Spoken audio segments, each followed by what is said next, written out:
unfortunately, these fell by the wayside for the last 8 years, so it's really an honor for me to restart that tradition. And of course, what better time to do it than during Sunset Week, or Sunshine Week, hopefully not sunset, to reignite these seminars and have this renewed partnership between our office and the MPA. I'm very excited about it. So for elected officials and governmental entities, including me, we're constantly receiving requests for information, and that's appropriate, right? We should be receiving those requests.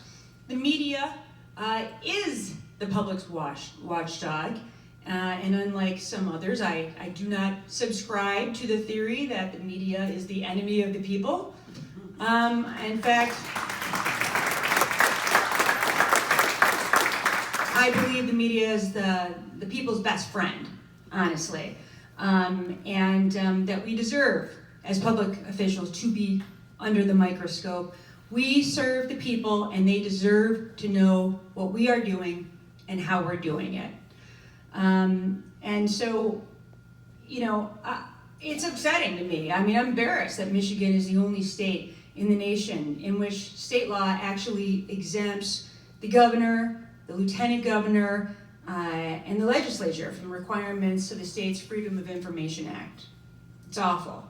And not only that, but we are one of only 8 states that receive a failing grade for integrity from the Center for Public Integrity. We are absolutely failing. There's no question about it. Now, to add insult to injury, there are actually Attorney General opinions, not mine, to be clear, that opine that the Michigan legislature is also exempt from FOIA, and not to be left out, the Michigan Supreme Court exempted itself from FOIA requirements.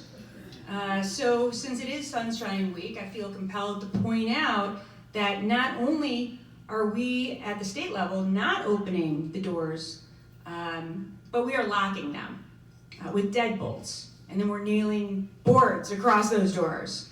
And also there's a moat or something around there. So, you who are here who are elected officials, though, you are absolutely and totally FOIA-able. And so am I, unless it falls under the guise of attorney-client privilege. And let me say, in case it's not abundantly clear, that I am a big fan of transparency in our government. I believe in it, and I believe in promoting it.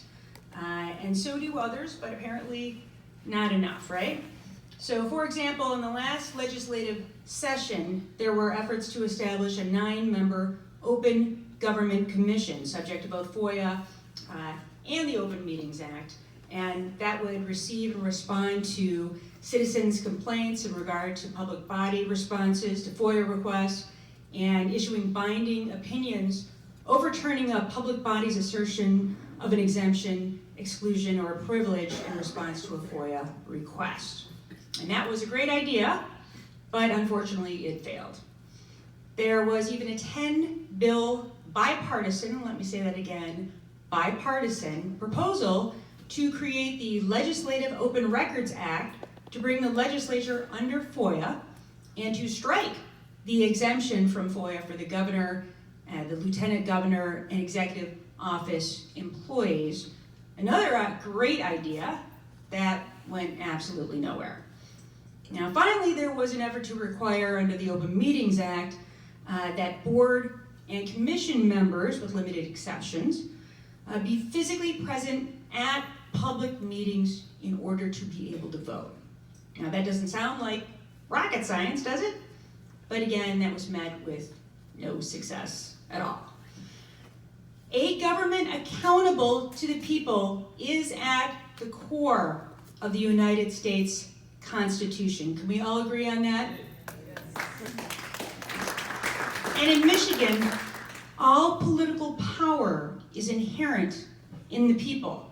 Or in other words, open and transparent government is part of the law of the land. The Freedom of Information Act and Open Meetings Act are supposed to promote and safeguard the First Amendment.